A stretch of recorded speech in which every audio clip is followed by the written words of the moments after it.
Only one episode is left before Egghead wraps up. One Piece is taking a 3-month break from January all the way through March. Elbaf doesn't start until April 5th, so I'm asking you, what should we watch together during those 3 months? Something old school that's a classic, or something brand new that just dropped?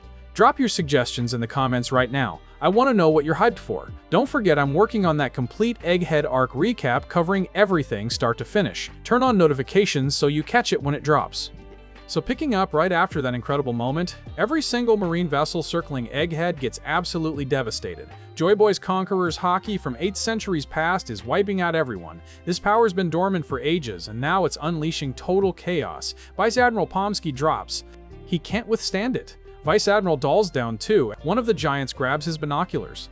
He's watching everything unfold and yelling back to his captain about what's happening. The entire blockade's been neutralized. Dory's mind is blown. He's convinced this robot's haki surpasses even Shanks.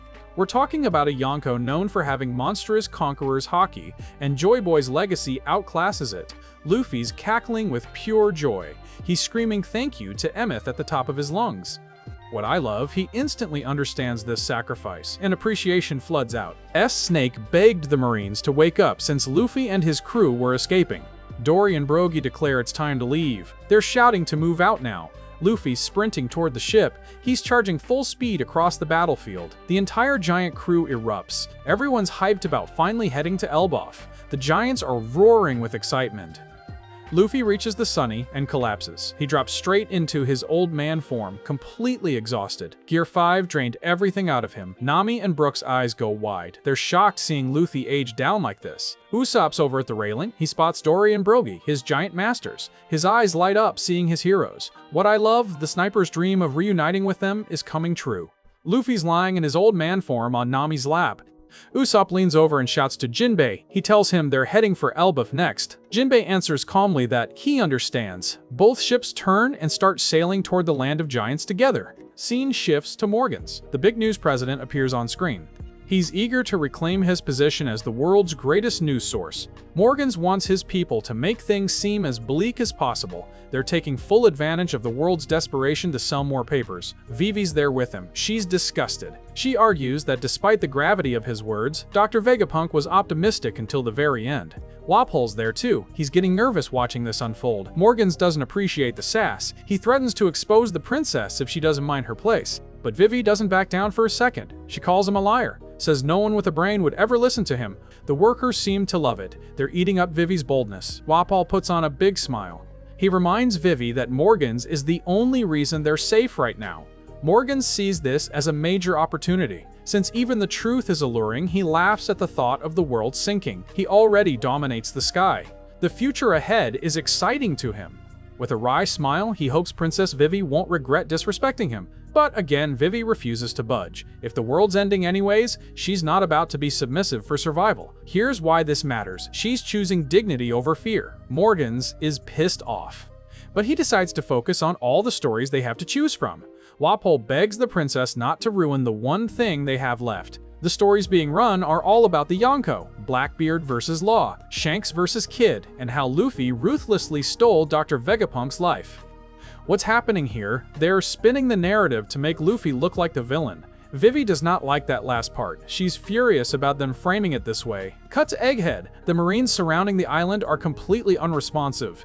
Even when the fleet admiral himself wants a response, nothing. Sentomaru's leaving with a rowboat and some supplies. The big man can't help but cry.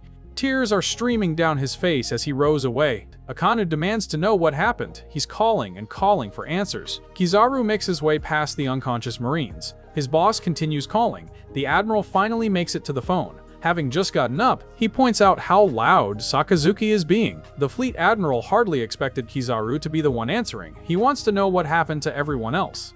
Kizaru admits they're all knocked out and foaming at the mouth. The obvious after effects of Kakuru's Haki. Disregarding that, Sakazuki wants to know what happened with Saint Saturn. He needs to know if the Elder's safe, if the power station's been compromised, and if any of the targets managed to escape. But Kizaru's rank is too high for him to be relaying information like that. So he'll leave it to the younger Marines when they wake up. Hearing that, Sakazuki chastises the Admiral for slacking off. That makes Borsalino ask him a question. He wants to know if the Lava Man ever had to kill his best friend. Here's why this matters. Kizaru just did exactly that. Sakazuki goes silent. Flashback hits. Kizaru remembers the first time he met the world's smartest man. He couldn't help but look up at the doctor's massive cranium. Vegapunk just wanted to know how much he'd be paid. He was smart enough to understand his arrest was just an excuse to use his intelligence, so he just wanted to know how much money they'd put towards his research. Kizaru thought that was pretty funny. Years later, Kizaru was there for Egghead Island's inception. Even as an admiral, Kizaru did manual labor like everyone else to make it a reality. They were all happy. Vegapunk fulfilled his vision of an island 500 years in the future, but Kizaru helped destroy Egghead Island. And he even killed his best friend. As the whole place burned down, he questioned Sakazuki's mention of slacking off. Taken by tears and emotions, Borsalino tells the fleet admiral if he's able to waste time doubting him, then he can come and see it for himself. Even the coolest character in the series is breaking down. For even the ever-cool and aloof Kizaru to crash out like this, Sakazuki can tell it must have been one hell of a mission, so he doesn't fail to apologize for overstepping. Kizaru just tells him to watch his mouth. Over to the Sunny. Sanji's got questions about everything the scientist broadcast. Something Vegapunk mentioned isn't sitting right with him. Jump to the past, 2 weeks before everything exploded. Shaka catches something weird with the power plant's readings. Energy signatures are going haywire. The Seraphim consumption rates are spiking abnormally. Here's why this matters. These bioweapons should have predictable, steady growth patterns. The data doesn't match what they confirmed earlier. Everything's accelerating without explanation. The Mother Flame's been stolen. What makes this intense? Someone accessed the world's most dangerous energy source without authorization. Every single data point from the facility's been manipulated. Only another Vegapunk could pull this off. This is earth-shattering betrayal from within the world's smartest collective. Stella's suspicion falls on Lilith immediately. The group switches to stealth mode, cutting their connection to Punk Records. Flash forward 1 week in this flashback. Pythagoras bursts in with the truth. York's behind everything. She's been fabricating her memory uploads to their shared database. Evidence at every crime scene points back to her tampering. Stella's apologizing to Lilith now. Weaponized sea creatures were deployed without clearance. They discover a white Denden Mushi used for jamming. They dig into their communication logs. Playing back the recordings, they hear York's voice. She snitched about their Void Century research. Here's why this matters. She traded their lives to climb the Celestial Dragon hierarchy. Pure betrayal captured on audio. Another day passes in the past. News reaches them about Leluzia's annihilation. Stella immediately orders surveillance on ocean levels and all transmissions. His mind's already racing to the horrifying conclusion about what just happened. He's certain a portion of Mother Flame reached Marie Joie. The government's powering an ancient weapon with his creation. The key detail, the technology he invented, just erased an entire nation. Guilt crashes down as he blames his own greed for spawning York. Evacuation preparations begin for everyone else on the island, but the Vegapunks themselves. No escape possible. What makes this intense? They're accepting death as the price. Their counterplan involves transmitting truth to every corner of the world. The cloud technology must survive. Rising seas could doom civilization without it. York runs into Stella at the junkyard.